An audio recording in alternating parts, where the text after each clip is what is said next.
분위기를 좀 바꿔볼게요. 자, 이 직장을 다니면서 평생 동안 이 노동의 대가, 근로의 대가로 받은 퇴직금. 근데 이걸 한꺼번에 홀라당 날리게 됐답니다. 최단비 변호사님. 네, 한 50대 남성이 있었습니다. 이 50대 남성이 성인 오락실에서 알게 된 지인으로부터 솔깃한 얘기를 듣게 됩니다. 아하. 이 지인이 내가 10여 년 동안 알고 지낸 선배가 있는데 최근 퇴직을 해서 좀 거액의 퇴직금을 받아서 집에서 보관하고 있다. 이런 얘기를 들은 거예요. 보관? 근데 이 남성이 최근에 경제적 어려움을 겪고 있다고 말씀드렸잖아요. 이 얘기를 듣는 순간 이 사람의 선배의 퇴직금을 소위 등쳐먹어야겠다. 이런 계획을 세우게 되는 거죠. 네네. 세상에 얼마나 퇴직금이 있는지 모르겠지만 남이 정년 퇴직했다는 얘기를 듣고 아이고 그동안 형님 고생했어요. 제가 술 한잔 살게요 하는 게 아니라 하하 이걸로 어떻게 좀 해봐야겠다. 이런 생각을 한다고요. 김동철 원장님. 먹잇감으로 보고 갔습니다. 이게 사실 지인이 두 가지죠. 아하. 하나는 신뢰를 담보로 한 지인이 있을 거고 네. 또 하나는 지금 방금 얘기 드린 것처럼 목적, 그러니까 본인에 대한 욕심으로 지인을 만나는 사람들이 있을 겁니다. 네. 지금 이제 만나는 장소도 성인 오락실에서 만난 정말 근본을 잘 알 수 없는 그런 지인이라고 얘기를 하는데 네. 시간이 길다라고 해서 돈독한 지인이다. 이렇게 그러니까. 이야기할 수는 없겠죠. 그러니까 고작 어떻게 보면 지인이라는 것도 10년 정도 아는 거면요. 그렇게 오랜 시간이라고는 볼 수는 없어요. 나이에 비해서는요. 그런데 최단비 변호사님 그러면 이 사람이 그냥 그 나쁜 마음을 먹는 데에만 그친 거예요? 어떻습니까? 아닙니다. 아주 계획을 철저하게 세우는데요. 아하. 어떤 계획을 세우느냐? 꽃뱀을 접근시켜서 아이고. 그 퇴직금을 뜯어먹어야겠다. 이런 계획을 세웁니다. 그래서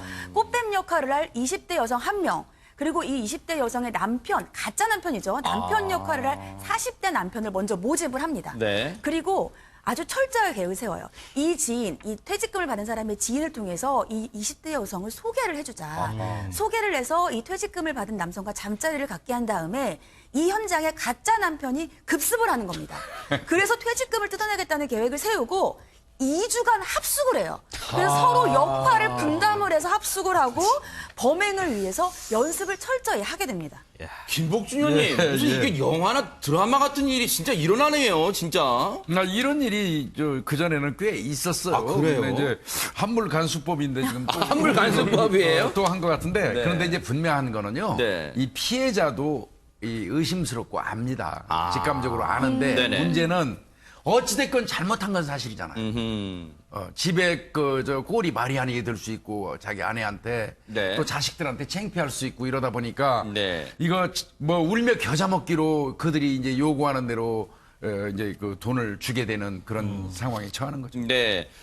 지금 2주간의 합숙을 하면서 뭔가 자기들 딴에는 그 각본대로 시나리오대로 자 빈틈없이 다시 맞춰보자. 자, 다시 한번 가는 거야. 이렇게 해서 2주간 합숙훈련을 했나 봐요. 자, 합숙훈련을 한 뒤에 정말로 실행에 옮겼나요? 최단비 변호사님. 그렇죠. 철저하게 연습을 마치고 나서 이제는 구체적으로 드디어 행동에 들어갑니다. 아하. 그래서 지난 5월 10일에 이 아는 지인을 통해서 이 정년퇴직한 선배에게 연락을 해요. 그래서 퇴직 후에 심심할 텐데 예쁜 여자가 있으니 형님 한번 만나보세요. 아하. 이렇게 얘기를 합니다.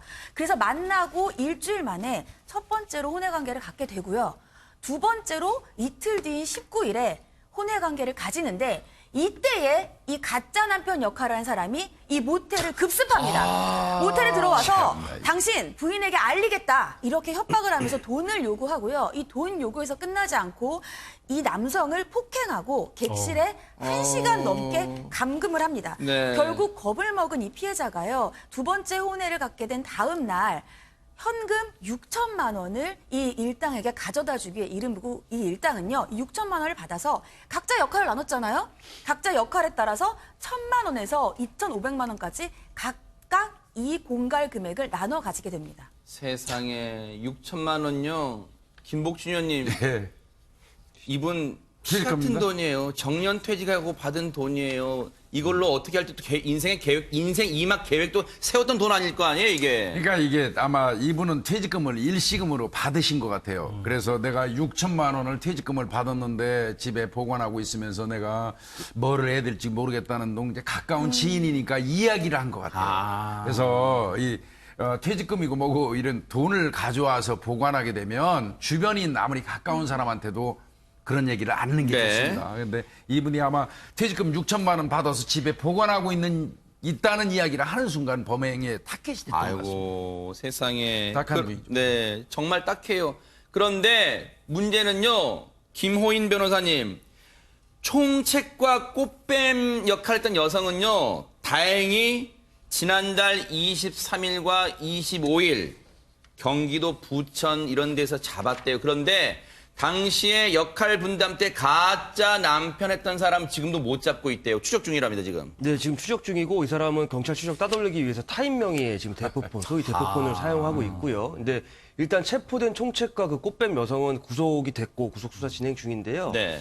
이게 혐의가 상당히 좀 중대하거든요. 즉, 아하. 공동 감금과 공동 동갈에 해당을 하는데 범행 수법이 굉장히 지능적이고 뭐 한물 간수법이긴 하지만 피해자 입장에서는 굉장히 피해가 큰 범죄거든요. 그 김복준 의원님 말씀하신 대로 이 평생 근로의 대가로 뭐 향후 노후를 대비한 퇴직금을 이렇게 갈취해 갔다는 건 그 네. 사람의 인생이 무너지는 일일 수 있어요. 그래서 네. 이 남성은 아마 조만간 경찰의 촘촘한 수사망에 의해서 체포되지 않을까 예상해 봅니다. 그러니까 지금 돈도 돈, 금전적 피해입니다만 사실은 이 피해자분의 가정도요, 그렇죠. 지금 원만한 관계는 아닐 거예요.